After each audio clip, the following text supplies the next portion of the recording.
All right. Good afternoon, everyone. Again, this is Moses Saldana with Fiscal Service. I want to thank you so much for joining us today. We're going to get started right now with our ECollections No Cash, No Check discussion. If you're having technical difficulties connecting to the Avaya web collaboration, we are having those same issues as well, so we're going to proceed with following along with the presentation materials offline. So as long as you can hear my voice, that's all that matters at this point. If you do not have a copy of the presentation materials, please send an email to arm@fiscal.treasury.gov, and we can make sure you get a copy of those so you can follow along with us. I'll give you a minute to just a second to pull up the presentation, and we're going to be getting started on slide 2. So first of all, I just wanted to welcome everybody to our discussion today. Our webinar is going to be hosted by the Agency Relationship Management Division, also known as ARM. ARM serves as a central point of contact for promoting revenue collections management, also known as RCM, mission and vision to its internal and external customers. We are responsible for managing the overall customer engagement and outreach activities between RCM and the program areas and the federal agencies. So to summarize this means that every agency on this call has a designated agency relationship manager assigned to your agency who can help you connect with all your questions and concerns for your RCM needs. And our goal today is to have a two-way discussion versus a lecture. So we're going to have open lines, and we're going to try to facilitate an open discussion for today. And again, my name is Moses Saldana, and I'll be the moderator for today. I'm going to turn it over here. We're going to begin on slide 3. And it's my pleasure to introduce the agency implementation lead for ECollections, Mr. Terrence Smith, who will begin today's discussion on ECollections and the no cash, no check policy. All right, thank you very much, Moses. That was very nice. No problem. As he mentioned, my name is Terrence Smith. I'm with the agency implementation lead for ECollections. And as you see on this slide that we have here, kind of want to call this like our ECollections orbit. And in the middle of it, the purpose of ECollection is really to move paper to electronic or increase electronic collections volumes. So before we go into the actual presentation, just want to kind of go over this slide a little bit and kind of let you all know exactly what ECollections is all about. A couple of years ago, ECollection was actually formed to work with the agencies to find a better way to move paper to electronic. And so we kind of outreached with some government agencies, some private sector. We worked with some marketing firms as well and some analytical firms to kind of find the best way that we could work with agencies to move from paper to electronic. And out of that came the ECollections initiative. And basically, like I said, the whole purpose of it was to move paper to electronic. And underneath that, we have various tools and tactics that we use to help agencies do that. As you look at the top bubble on this screen right here, it says it emerged out of an all-electronic Treasury vision. And that's really where we're trying to move to, because we know the inefficiencies that come with working with paper collections. So we're trying to move to all electronically. That's the vision that we're going for, understanding that there are going to be some agencies or some circumstances where we can't move to electronic. The next one basically is to convert paper to electronic, and not only the collections, but focusing on the remittances as well. And then we do all that with partnerships with federal agencies. None of this happens without you all on the line right now. You're representing your agencies. And then one of the big things that we found is that not one cap size fits all approach. And basically what that is we have some tools and tactics that work with some agencies that don't work with all of them. But we just wanted to give agencies the opportunity to see what works with that, and we'll talk about that as we get along. And one of those policies actually that or tools that we make available to customers are what we're going to talk about today was the no cash, no check policy. And that's a very important one, and we have a great presentation, a great testimonial coming up here with one of the agencies that actually implemented and has been really in the forefront of that with Small Business Administration and Mr. Jim Bates and Paul. They're going to be talking to you a little bit later on with this. So like Moses discussed earlier, one of the things that we like to do with ECollections is we have town hall meetings, which is this is right here. Usually we have them in person, but this is a great venue to have it because we're able to have additional individuals on there. We meet a wider range, and we're able to discuss things that might be pertaining specifically to you all. And this is a two-way discussion, like he mentioned. So please use the technology that we have to raise your hand if necessary, if you have a question out there. So with that being said, this is our town hall meeting. We're going to use that format. This is what we call a segment call. And we're going to go ahead and start moving on to this with slide 4 right now. And before I go any further, I'd be remiss to say that I'm with the implementation team for ECollections, but we also have Delphine Bryant. She's also here to answer some questions that you may have. She's a very integral part of our team as well. And she does what we have call our planning and execution team, and she kind of works on the numbers and background to support everything that we put out there. So Delphine is in the room as well and available for questions and responses. All right. Moving forward on slide 4, one of the things that we have with the no cash or no check policy is, hello? Could you please put your phones on mute? Thank you. A lot of agencies have been asking for the EFT mandate, which we're working on. We're still very committed to that. It's under review right now from our Treasury, so we're moving forward with that. But a lot of agencies didn't know about something that they could actually use to support asking customers to just submit electronic payments to them at this point, and that was the no cash and no check policy. And as you see on slide 4, it was back in 2014 this bulletin came out. And the purpose of it is really it sets forth the policy of the Bureau, the Fiscal Service, on agencies adopting the no cash and no check policy. And this bulletin was issued in accordance with 31 USC. So agencies have the opportunity at this point not to accept payments made by either cash or check. So, but one of the things they have to look for, and they have support from Treasury by doing that.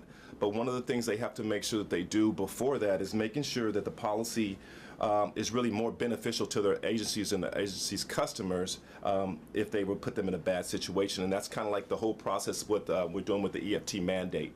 But this policy is in place, and like I mentioned earlier, we do have a couple of agencies use it. One on the line is that's going to talk to us today is Jim Bates on SBA, and kind of see the benefits of it from that point. So like I said, one of the factors the agency should take into account when making the determination of using this is really the agency's statutory or regulatory authorities, how that affects it. Are they able to, based on their agency's regulations, if they're able to actually put this into play? And doing a cost of benefit analysis, of course, associated with implementing the policy. And any kind of programmatic or economic reasons for adopting the policy. If it goes against the policies of your agency, that might be something that you need to take into consideration. But like I said, the policy is out there really and it's really supported by the Treasury for you to move from paper to electronically and talk to your customers that way. If we can move to slide 5. I've been mentioning this for quite some time now, and like I said, one of the things we like to do for the agency segment calls or this town hall meetings that we have is really just to facilitate and let the agencies talk between themselves about some of the issues that they may have, some of the challenges they may have, some of the successes that they may have, so that each agency can learn from that. And so that when they do their implementation, it can be a lot more successful. Or they could find something in some of these presentations that actually say, I didn't think about that. Maybe we can go and move forward. So with that being said, I'm gonna get ready to hand this over to Jim Bates. But before I do that, we did have on the presentation, there was a video that I really wanted to kind of show you on this. But as Moses said, we're having a little difficulties right now. But the video is there's a hyperlink at the bottom of this screen on page 5 that shows like a little film there. If you can click on that hyperlink later after the presentation, you can actually see Jim. He kind of talks about his story of how they worked with ECollections to move paper to electronic. So please, I encourage you to look at that. It's pretty interesting, and you can probably talk to Jim during this meeting and afterwards and find out exactly what he did and how they move forward with that. So with that being said, I'm going to hand it over to Mr. Jim Bates. He's the manager of the FOB Financial Operations at Denver Financial Center, and he'll be supported by his accountant, Mr. Paul Keenan. Morning, and thank you. Yep. Everybody hear me okay? Yep, we hear you. Good. All right, just a little bit of background here. We did implement this policy. We thought it would be something that would be very helpful for us. And we actually implemented this policy in about October of 2013. One of the things I want to make clear right up front is where we did adopt a no check, no cash policy, it wasn't agency-wide. It was across many of our offices that were dealing with checks coming into their office, and it wasn't really their main focus, and it wasn't really part of their mission. And additionally, we do have a lockbox that we've established for our disaster portfolio. And so they are still collecting many checks at the lockbox and processing those for us.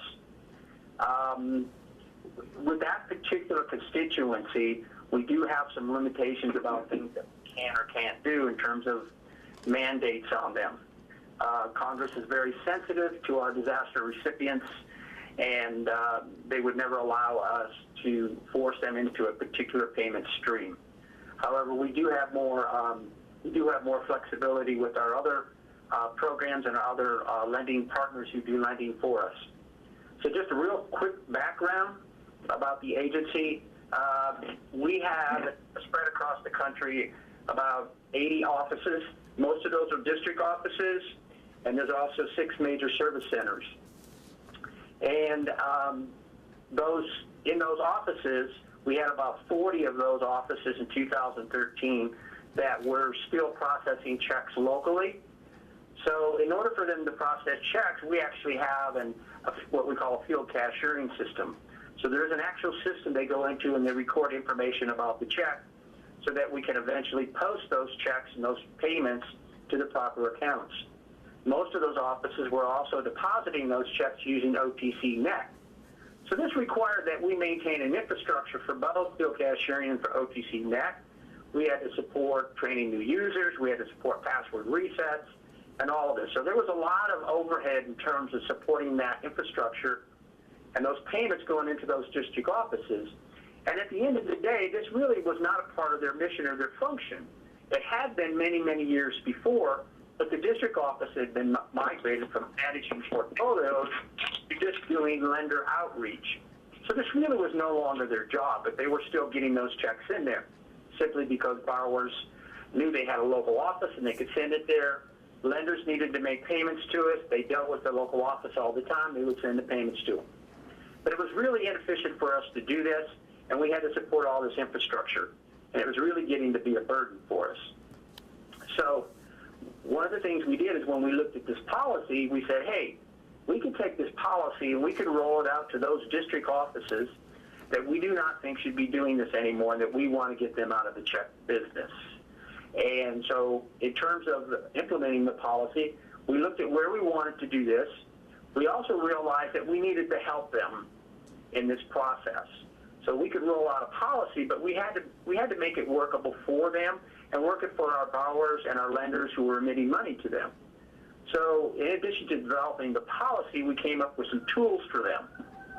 So one of the things that we do is when a check comes into a district office and we want to reroute that check. So we've told them the first time you get this check, you process the check just like you have been, but you send the remitter a letter. We have a nice little letter that goes out to the remitter and says, Dear Mr. So-and-so or Mrs. So-and-so, or Dear Lender, please in the future remit your check to, and we give them either the proper address or the ways to pay us electronically online with pay.gov.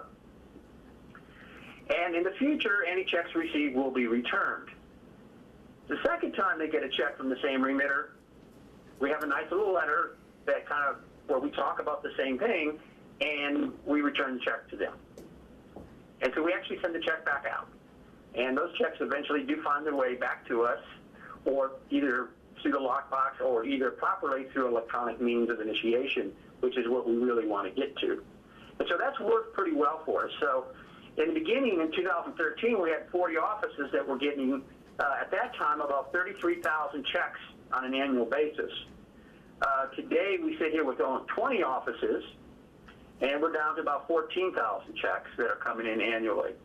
Now, again, we do have 6 major service centers, and there are certain types of checks, certain types of payments that we're just not going to be able to get out of and that we are going to have to process. If we get checks for bankruptcy, if we get checks that are joint payee checks, we get insurance checks. There's a number of things that we are going to have to process, but we want those focused and funneled to our service centers, and we're working with our service centers to get all other types of checks out of there, again, by using these tools that we gave them in terms of corresponding with whoever sent the checks to them. So it's been a little bit of a slow road, but we are definitely getting there. We've done another analysis, and Paul, how many more offices do you think we have? 13 more that have just a handful of checks that we should eliminate within this fiscal year. So we're going to be down to basically our 6 or 7 major service centers will be the only ones processing checks within the agency, other than the designated place, which of course is the lockbox. So it has been very helpful for us. I got to tell you, I was thrilled when I saw that policy. It was really what I needed to move to the next step of trying to reduce checks and get our offices out of the check business where they didn't need to be in the first place. Questions?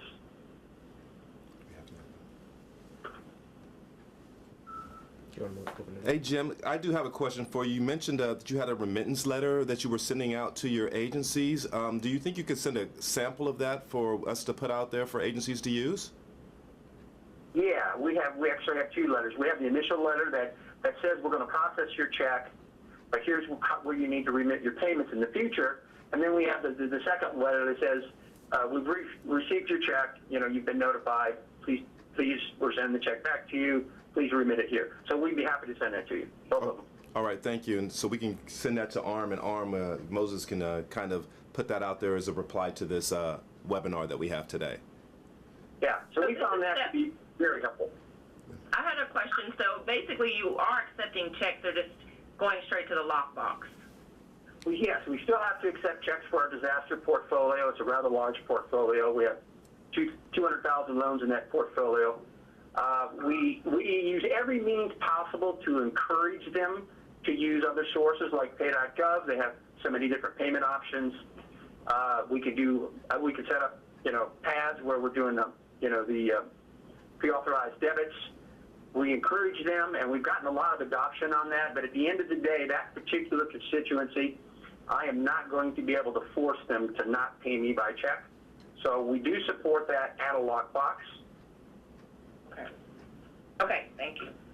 But what we have done is selectively use this policy to get checks out of the offices where we don't want them processing checks anymore and where it doesn't make any sense for them to do it, and it's not really their job anymore.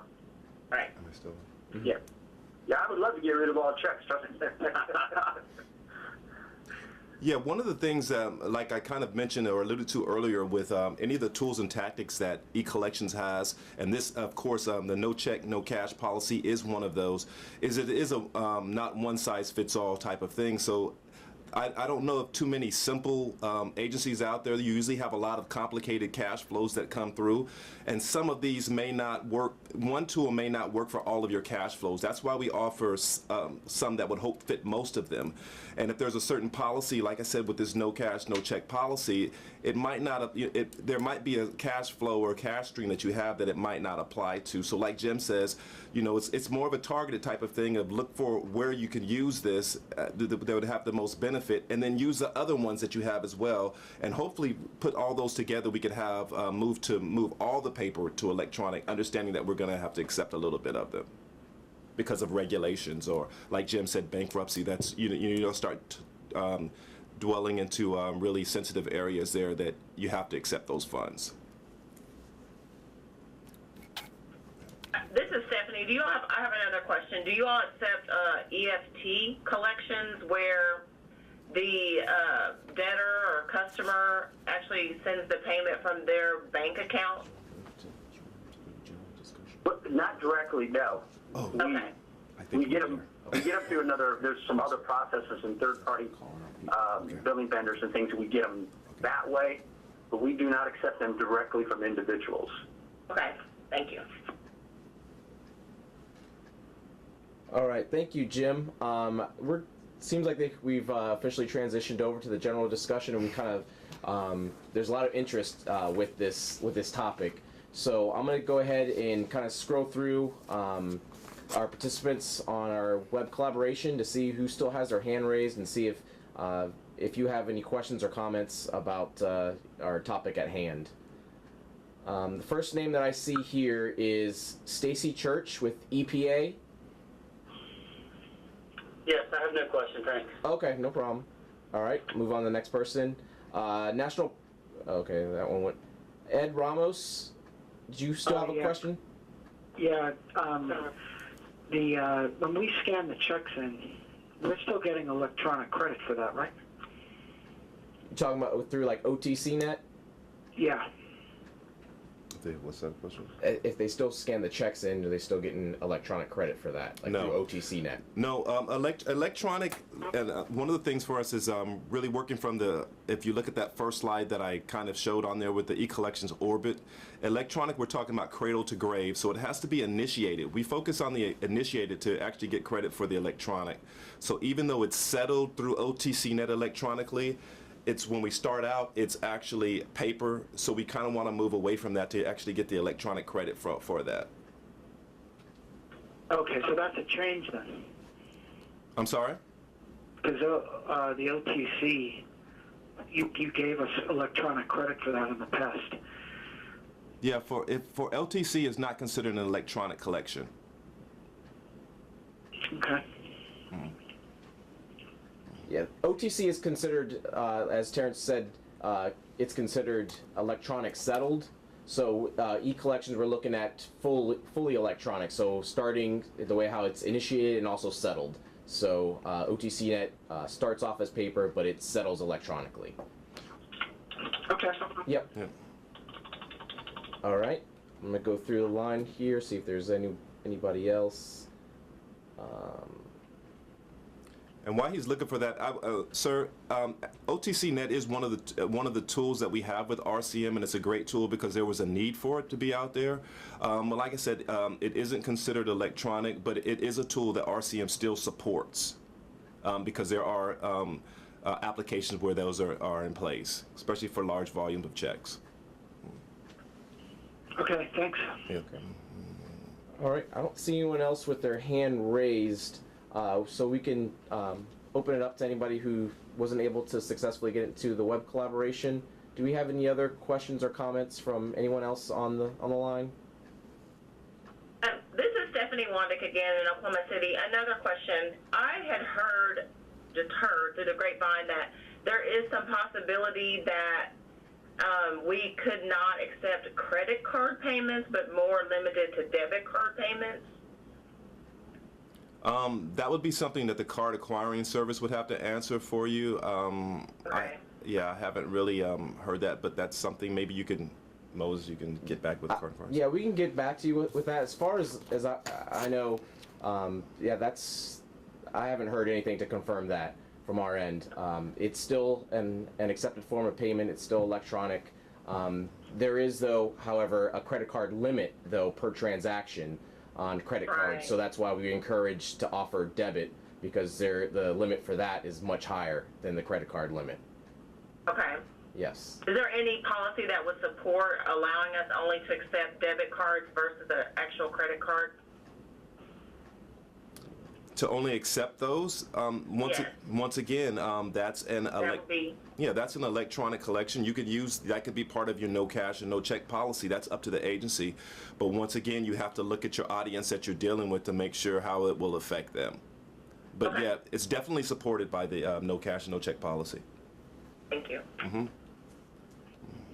This is Jim Bates. I believe the issue she was referring to was there was some documentation that went out from the card acquiring service discussing concerns about processing credit card payments for loan payments, but not for any other type of business, paying off debt. It's for paying off debt. Okay. Okay. Yeah. So okay. So I'm familiar with There was that. concern. I don't know where that is. But I haven't heard anything on it in quite a while now. Well, and I'm wondering, this is Stephanie too, I believe we heard it more through debt servicing, through Treasury, that in the future they could potentially only allow debit card payments and not credit card payments. Okay. Right. Right. Can I ask a quick question about that? Didn't that issue come about because the credit card payment that the debtor was making was being reversed like a year later? Isn't that how all of this happened? And I'm not sure, and they may direct us more my knowledge. to credit crying service, I don't know. Yeah, we'll have to follow up with you with, get someone from Debt Management Services to actually speak on that. I know we're speaking on the collection side, so I know that issue came up because I believe it was actually a policy with one of the credit card companies that you can't necessarily pay debt with debt. And so essentially your customers or debtors would go into more debt if they paid with credit cards paying off a debt. But we'll make sure we follow up with you we get someone from DMS to close out that action item or give you a point of contact if you have any further questions on that issue. Thank you. Yes.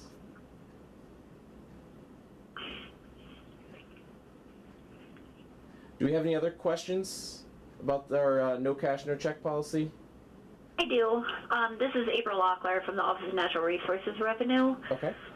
What authority did you have to only use the pay.gov versus like the ACH or the FedWire for that payment submission instead of the check? That's a question for SBA, Yeah. correct? Correct. All right. I'm sorry, say that again then? I thought that was a Treasury question. Go ahead. With your remittance letter, you said that you directed them to only use pay.gov. I gave them other options, more than just pay-to-go. That was just one. Okay. Yeah, Okay. and it would depend on who it was. So who was sending us the money? Okay. Whoever it was, we gave them the correct payment options for that remitter. Lenders have different ways to pay us versus borrowers, etc. Okay. All right. Yeah. That answered that question. Thank you. Sorry. Okay. Sounds good. Hey, Jim, one of the questions I had for you, now I know that this wasn't like an overnight success for you and it took some time in getting this set up, and I know you're still working to bring some agencies on, but from the point that you started to where you got the process down to where you were able to really get it flowing, how long did that actually take? Paul, you got any idea how? About 6 months. Yeah. We rewrote our SOP, which gave guidance to the offices on how to handle the checks.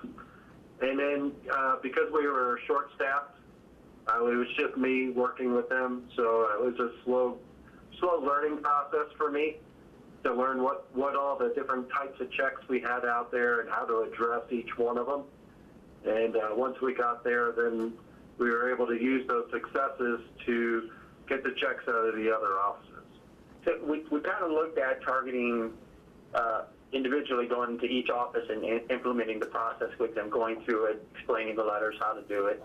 So it took a little bit of time to get to them, but they were all, happy to do it. Let's put it that way. They were all happy to do it. None of them really wanted to do it in the first place, so it worked out pretty good. But like I said, we worked down through about half of those now. We got another chunk we're going to get through. We've got some more help on board here now, and our plan is to get the rest of them this year. Okay, thank you very much. Yeah, there's another part. Laura, do you have a question? Yeah, this is Laura, and I'm at Colonial National Historical Park. And what suggestions do you have for parks or places that charge an entrance fee? And then we also have like a donation box. A lot of our visitors, especially older adults, are still committed to cash only. Yeah. That's something where you'd have to really sit down and look at that cash flow and look at your customers and figure out what makes sense. There are some different products out there, Treasury products, things that we could potentially do and make the payment electronically, or take a check and even deposit it through some of the apps that they have mobile. But yeah, and again, the big part of something like that, I would think, is you're going to have to do a lot of forewarning and letting people know well ahead of time what the policies are going to be, and that, you know, if you wanted to go that way, the cash really wouldn't be accepted at that location anymore. As long as you can give them an alternate to a credit card, debit card, or even accept a check, what we don't really want to do, but at least it would get you out of the cash business, because there's so many issues with cash. Thank you, Jim. And that's a great point that he said on a couple of things. You really have to look at the cash flow that you have going in, if it makes sense, and also to make sure that you communicate that out to your customers. One of the things that we've learned as far as we've implemented some, and like I said, this is one of the tools that we have out there, but you understand that there are multiple electronic tools that we have out there, and no cash, no check policy is just one that we're talking about today. But whenever you make any kind of changes of implementing any of the tools that we're offering, or that you're going to be offering your customers, you have to make sure that you communicate that effectively. And we do have a communication plan made specifically for that, so you can let them know ahead of time that this is something that you want to do, and encourage them and let them know that there's a benefit in them for them to go ahead and move to electronic. And then we can work with you on that beforehand, before you start implementing any of these policies, because you don't want to just drop it on them and like, for instance, October 1st, and say we're not going to be taking any cash checks anymore. It does have to be done systematically on that, and we're here to help you out with that. And also, I have another question. go ahead. Because is this a policy that's coming down from the top? Because I've made suggestions to the AO about using pay.gov for some checks that come in on a regular basis. And their reply to me was they didn't want to have another thing for their budget technician to reconcile. This is part of the Treasury Financial Manual, so it's coming from the top. And like I said, this is a bulletin that came out, so it is supported by all the levels of Treasury. Excuse me.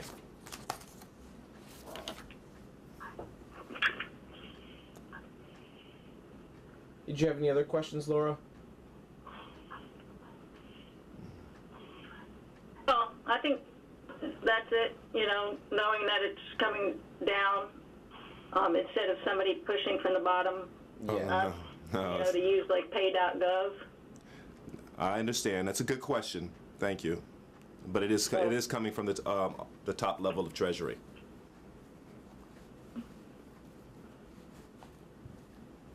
I have a question. Go ahead. This is Ellsworth from the AO in Washington. I mean, with this initiative, what impact would it have on the scanners, the check scanners that we have out there? If you're saying no check. So like for OTC net check scans? Yeah. So what do we have on now? So what impact would it have on the check scanners that you? Because I think we have a lot invested in using scanners at the courts, for scanning checks and uploading routing that information to Treasury. Well, hopefully you would use them a lot less, but that would really be the only effect that it would have on them. You still have the process that you have, but with the no check, no cash policy, we want to move away from accepting those checks in the first place. So as far as that goes, the utilizing them less would be the biggest effect on those. But will OTC net be phased out, or? No, that OTC net won't be phased out because there's still. Checks are still accepted form of payment. Yeah, I know. I'm just looking, we're moving away from the check business. So I mean, you got to be careful how we answer this question, because OTC is over the counter is still going to be there. We're moving away from doing that. So what we're trying to do is actually make a smaller footprint on the checks that we're collecting to the government. So that would I guess it would mean that it would make a smaller footprint on the OTC division, but we're moving to electronic. That's our goal, to move that direction. Okay, so by moving to electronic, that means you're emphasizing, putting more emphasis on credit card use, or whether it be, I mean, there's more than there. There's mobile, like Jim was mentioning out there. There's EFT. There's wire.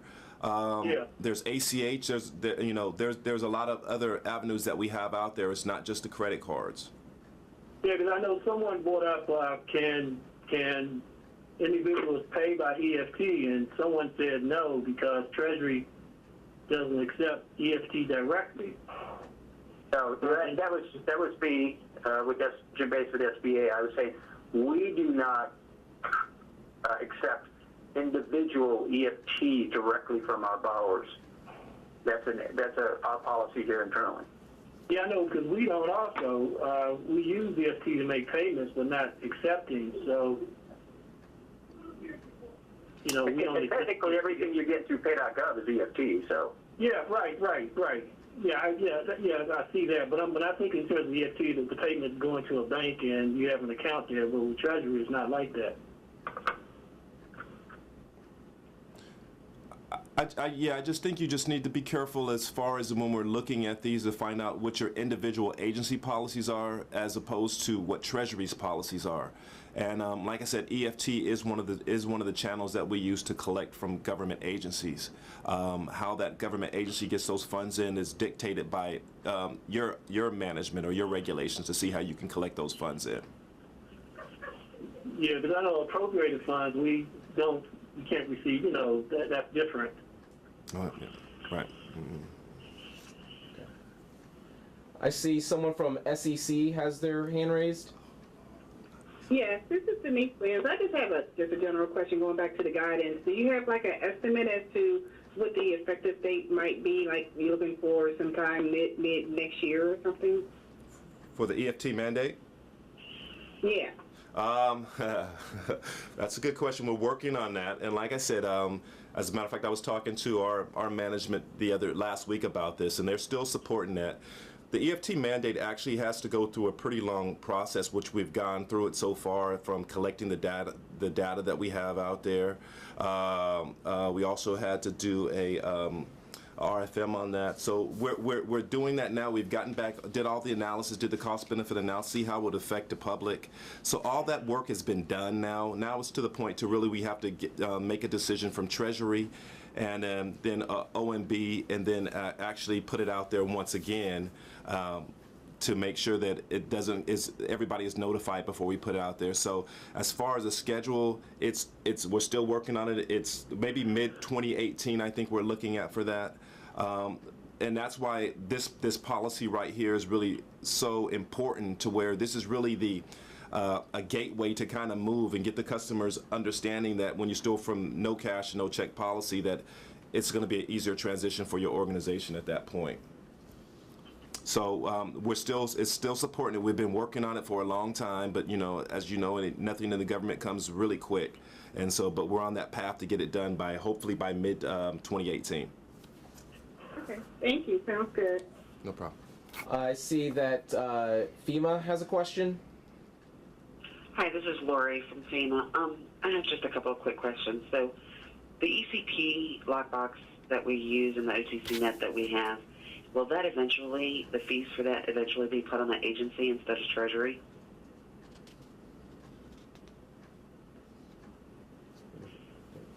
Where the fees going to be? I'm sorry. Are fees for? I thought that was. Yeah, no problem. Fees for lockbox and ECP, will those ever be transitioned to the agency? Right. Yeah. We don't know that. We're paying for them right now, and we're trying. That's why we're really trying to go all electronic because it's costing the taxpayers that much money. So we're trying to move away from the lock boxes as much as we can. For general lock boxes, we are paying for those. For specialty lock boxes, there are some agencies paying for those services for those. But as far as we have it right now, we're still paying for those. And I haven't heard about it moving to the agencies at this point. So when the mandate comes down from OMB and Treasury as far as the EFT, you said something about mid-2018. Will a decision be made on that at that time if a lockbox is to be kept? Because of the situations that the different agencies have collections. For us, it's disaster victims or survivors. With that type of payment that we're collecting, it makes it difficult for us to just do away. I mean, we have implemented almost all of the payment options that Treasury has offered to us. Mm-hmm. So we do have a lot of the electronic methods, with the exception of mobile app. Everything else has been implemented. Well, thank you very much for your support of all the Fiscal Service tools that we have out there. And like I said, that's one of the things that actually Lockbox, I know they're doing studies, and we're trying to move away from as many Lockboxes as possible. But maybe if we, that's something that maybe Moses, you could take back to the Lockbox team and kind of ask them and match them up with that. But it's each agency has its own unique cash flows and everything and situations. So that's something that they should actually talk to the Lockbox team about. Okay. At this time, OTCnet and ECP are not going away. Nope, they're here. Okay. Okay. I see Marcia Clark. Do you have a question? Yes, I do. I thought I heard someone on your panel say that and I'm with the National Park Service, I thought I heard them say that for the visitor to a park, that they shouldn't pay an entrance fee with cash, that there's too many problems with cash, they should pay by check. I didn't. So I wondered what would be some of the benefits to the visitor to not pay by cash? Would there be a benefit to the visitor? As far as not paying by cash as opposed to check? Or just... Well, we pay, yes, we pay, a visitor pays an entrance fee to go into the park. Right. Well, one of the things I think one of the options that we had talked about earlier in this conversation was the mobile, was actually one of the tools that we have out there. And the benefits of that is basically you don't have to have somebody sit out there for the agency standpoint. You don't have to have someone sitting out there collecting funds. And for the customer aspect of it, they can make a payment beforehand and get their cash receipt, and they can just move on to the park that way, and they have that digital receipt once they get into the park if somebody asks about that. And overall, it's just a more efficient way really to move, to make payments to the government. A lot of customers out there are already paying all their utilities or all their bills right now electronically as it is now, using the various tools that we have. And our goal here is just to make sure that they have the same opportunity to make those payments to government the same way. And so the efficiencies will be there if they pay electronically. The security will be there because they don't have to carry the cash. And you don't have to have, for an agency standpoint, you don't have to have someone there sitting collecting cash at the park itself. So it kind of works on, takes out the manpower there and let those park employees go ahead and work out the park, do their other duties, additional duties to park to benefit the customers in a better way. So we have a lot of problems with checks, accepting checks for people to camp or to enter the parks, because they give us bad checks. They give us checks on frozen accounts, closed accounts, whatever. Right. And we've worked with Marshall, we've really been working with the Park Service for almost a year and a half, really coming up for an electronic solution for you all. And all of these have been brought up to the point of, looking at exactly the customer base that you're talking about. You do have a lot of young people going to those parks, and so there's an option for digital wallets as well to make the payment beforehand. You have the internet that's available out there for those individuals, and for the older younger individuals out there, what we found out through some of the studies that we're doing was actually they weren't actually ones making payments. Some of their younger kids or something like that were making the payments for them. With that being said, there's always going to be that segment of individuals that are going to pay cash and checks. That's because that's just what they're used to. And so we have to understand that. So basically with anything that we have out there, you have to look at your customer base and see how it works for you. From the mobile phone, you can get to almost any application you want to pay for any of this stuff. So if that's the policy that you guys want to put out there, put it out on your website. You all do have it on your websites as far as being able to pay in advance. To make reservations to some of the campsites that you have out there, so you can make those payments prior to even coming to the park itself. So that might be one of the things that you push, and that might be one of the things we're talking about once communication once again, and letting them know, hey, this is direction that we're going, and here's the benefit of you doing it this way. Put that out on your website when they look for a park to go to. Advertise it on radio. Do whatever you have to do. Okay. All right. Okay, thank you. No problem. Yep. Yeah, we can definitely sit down and have more in-depth discussion. So, contact your agency relationship manager. If you don't know who your agency relationship manager is, just send an email to the contact information on slide 8, and then we'll follow up with you so we can have more discussion and see, how we want to approach your national park and your cash flow. Like Terrence said, there's not necessarily a one-size-fits-all, but we want to make sure we find the right solution. Maybe there might be an area where you might be able to try to pilot maybe one cash flow, maybe one, one camping site, versus everything. But again, we like to have these conversations with you and with all agencies too, because we can like to speak in generalities, but we want to be specific, and we want to, if we're going to be putting the work behind this. We want to make sure we implement the right solution. All right, we have just about 10. Hi. Go ahead. This is Laura, and I guess some suggestions for Marshall and any other national parks. I know Sean Hall at Sherraro, he's worked with using QR codes for people to make payments, like an entrance fee payment. I would think that could also be adopted to camping, and also getting away from the old Iron Rangers and going to the automatic vending machines, where kind of like when you park your car nowadays on the streets, it takes mobile devices and credit cards and debit cards and everything, which would also reduce the number of bounce checks you would have if people are able to pay with a credit card or a debit card at an automatic vending machine. So in some ways, switching to some of the new technology may actually help reduce some of the cost of having to chase down those bounce checks. But there's lots of features out there that hopefully we can implement and increase our usage. The one concern, though, I know, like out at the Grand Canyon, is internet connection. There's not many places where you can really connect and have a good connection and stuff. So that would be a concern for our national parks and Forest Service and wetlands and wildlife. Change your signage there and say you can also donate online. And therefore, once people can go online, they're not necessarily limited by the amount of cash they have on them.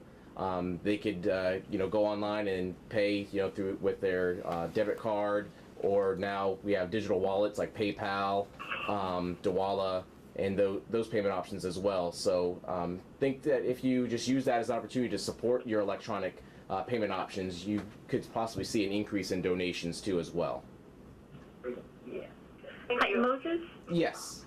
This is Lisa Bourne with the National Park Service. I'm with the Recreation Fee Program for the National Park Service, and there are a couple of us on the call from that program, but also I know we've got AOC Representative Marsh's on the call and Gail Everson. So between our programs, we work very closely with Treasury to offer alternatives to cash collection, and some of those things that were mentioned, like QR codes. Saguaro National Park has those on trailhead signs where they're in remote areas, and a visitor is not going to get back in their car at that trailhead, drive back to a location to pay. So instead, they're able to use their mobile phone, and there is no one-size-fits-all, but we are exploring a variety of options for payments. And so Lisa, who was just talking, and Laura from Colonial, if you want to reach out to us and the fee program, we can talk you through what some of those options are. And I mentioned Gail Everson's name at AOC. She helps parks coordinate with the pay.gov branch of Treasury to get set up to accept payments online, to do ACH type payments, a variety of things. So we're here to help navigate for the parks, and so we're the liaison with Treasury. So if we can help you, please reach out. I'm Lisa Bourne, and Sheila Forrester is also on the line, and Gail Everson. If you contact any of us, we can point you in the right direction, or actually help you out. All right, thank you, Lisa. You're welcome. Yeah, seems like we definitely have our work cut out for us with working with Park Service. So you definitely provide us with a lot of challenges, and we look forward to working with you and seeing what collection works best for your national parks, because I'm pretty sure if it could work in in the Grand Canyon, it could probably almost work just about anywhere. So we'll make sure we follow up with you, and we can have more further in-depth discussions. All right, we're getting real close to the end of our time, so we have time for one last question, and then we can close it out for today. Is there anyone else with any questions or comments? I have a quick one. Do you know when this announcement is going to be published? When's the announcement going to be published? You said 2018, correct? We're looking at mid for the EFT mandate. Yeah. We're working, like I said, we're working on it now. We're projecting maybe mid 2018. That's what we're looking at.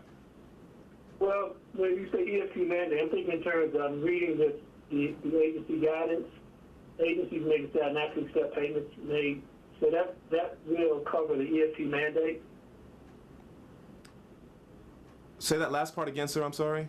Well, in the first sentence, says agencies may decide not to accept payments made in cash or by check. So the EFT mandate will cover that. We'll set out guidelines dealing with that. Well, all that will come out. There has to be a notification of public record put out there. That's been done. The preliminary one has been done with the studies that we've gone to. We're now on the point right now. We're working with Treasury officials to kind of go over that, and then we'll send a new one out soon after that. And then after that's being done, it's going to take some time, and then when we get the responses back from that, then we'll go ahead and publish it. So there's still a process that we have to go through. A lot of work has been done, but it's not just going to be dropped on there. There will be a notice of public record put out there beforehand.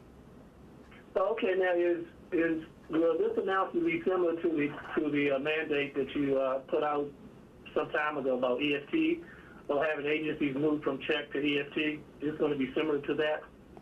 But here we're dealing with collections. I'm not. The one that I remember coming out, the last one we came out was last June. Not this past. I mean, June. Yeah, this past June we had one come out. So it would have come out like sometime in January, February. Is that the one you're talking about? Yeah. Okay. Yeah, that's part of our process for actually doing the EFT mandate. So the first step was actually go out there and put that out there to let everybody know that something is coming, give us an opportunity really to do our research on how it would affect the economy if we were to do something like that. We had to do our cost benefit analysis to see how it would burden any individuals. And then after that, we have to come, once we got those results back, we had to compile it and decide what direction we're going to go from here. And now we have that information. We have a case for moving forward with that. That's up at Treasury right now. And then, like I said, that's, you know, Treasury is fully supporting this, so we're still committed to it. Now there's just a couple more steps we have to go. And by mid, there will be a notice of public record once they make that decision, and then we'll go ahead and make it official, hopefully mid 2018.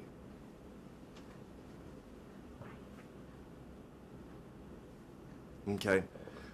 With that being said, let me just say thank you all very much for this. I'm gonna let Moses close out, but I just want to say that this policy has really been very popular among agencies. It seems like when we used to have the agency forums here, this would always pop up.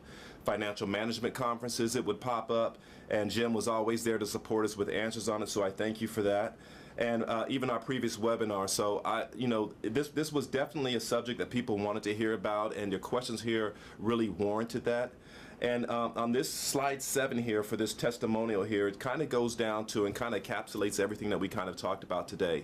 Understanding that this no cash, no check policy is really just another tool to put in your toolbox among all the other ones that RCM has to offer. And this testimonial, if you go to the one from Juan De Jesus, he kind of worked with us on some stuff. He says, if you think that you have a business problem, sit down with the Treasury first and try to get the best solution. You want a partner, you want the Treasury. And it's always good to have something from another agency, from the agency standpoint, to know that this isn't Treasury just saying this. This is really something that we kind of hold true to us, because we all know that every agency isn't the same, and you have different circumstances, and you, even within that agency, you have different cash flows that you have to treat differently. And we're here to work with you to make sure if there is something that maybe the no cash, no check policy won't work for those at the park where you're getting people come in for making donations. I'm not saying it won't. But maybe there are some other solutions that will, but we won't find those out until we sit down and talk to us about it, and we can find out the best one for you. But there might be other instances where this no cash, no check policy is the perfect fit, and that's what we want to look at too. So I just from ECollections, I want to thank you for your participation today, and I'll hand it over to Moses. All right, thank you, Terrence. So I want to thank you, and I want to thank SBA for being with us today, and thank you for everyone who joined us today in today's discussion. I hope you found today's discussion to be beneficial. If you would like to discuss further or have any questions about anything that we've discussed, please reach out to your agency relationship manager or arm@fiscal.treasury.gov. So this is how you can reach us, and we can begin working with you and seeing which electronic solutions can we work to implement. Lastly, just want to remind everyone that we're going to be sending out a response form with a web link after today's session. So since it's the holiday season is upon us, we just want to hope that you're in the giving mood and give us your feedback, so that way we can look to ways where we can improve, what topics you want to discuss further. This was a topic that came up on one of our responses, and so we made sure we addressed it and gave you what it is that you're looking for. So we're excited to end this calendar year out on a good note with this no cash, no check policy discussion, and we're looking forward to seeing what the new year has in store for us. So thank you again, and we'll be sending out more information too for our next upcoming educational webinar series. All right, have a great day, everyone. Thanks. Thank you.